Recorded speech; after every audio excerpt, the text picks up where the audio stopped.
Saya seorang wanita. Apa hukum seorang perempuan memotong rambut pendek seperti lelaki tapi menutup aurat dengan sempurna? Saya ada masalah kelimomo, Ustaz.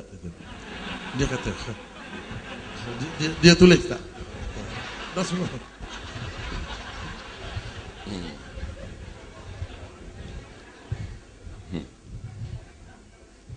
Baik, orang perang potong rambut pendek sebab masalah kelimomo dan dia keluar pakai tudung. Tidak ada sebarang hadis yang yang menyebut tentang ukuran mana rambut orang perang tak boleh pendek. Tak ada. Begitu juga dengan panjang. Orang lelaki begitu juga.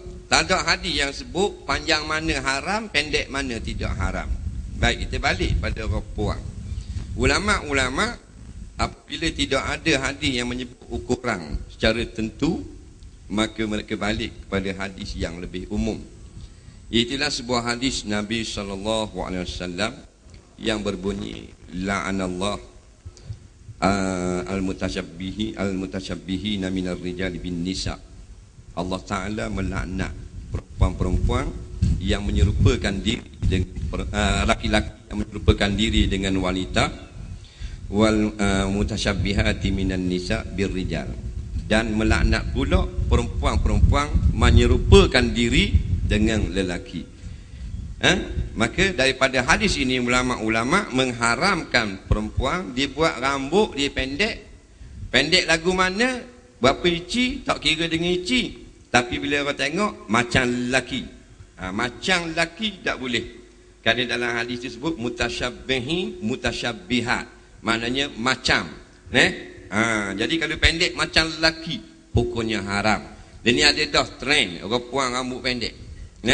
Macam pulih askar ni buat rambut pendek. Dah ada akar tudung. Dah lah rambut pendek. Main sepak takraw. Faham? Orang puang main sepak takraw. Sedap. Sebih kuda pula. Kuda tina. Jadi rosak habis ni.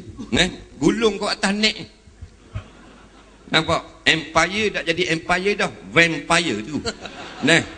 Ini masalah. Jadi haram kalau rambut pendek gitu semua.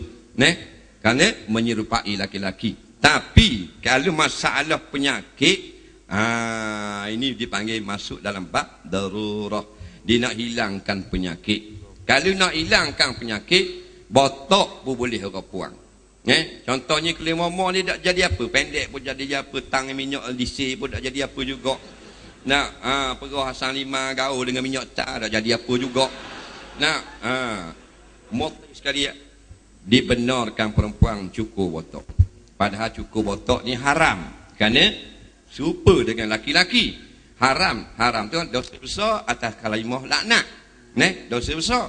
Tapi ad-daruratu tubihul mahzurah.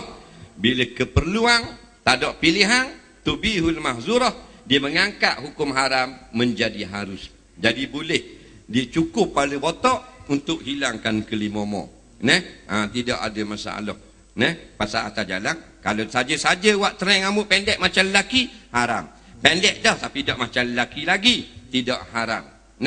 Kalau botok terus memang haram. Melainkan kerana berubat, tak ada masalah. Jadi siang ketuk lelaki dia lah. Nampak? Bini kepala botok. Nampak? Jadi mak nanti aku nak pergi jalan rumah bini mungkali. Bawa mak dah lama tak mari. Dah si binimu tu. Tu dak khabar kepala botok. Mak tengok ni gitu ini. Aku tengok macam setungku. Jadi siang kita lagi. Wallahu a'lam. Betul. Ya Ustaz.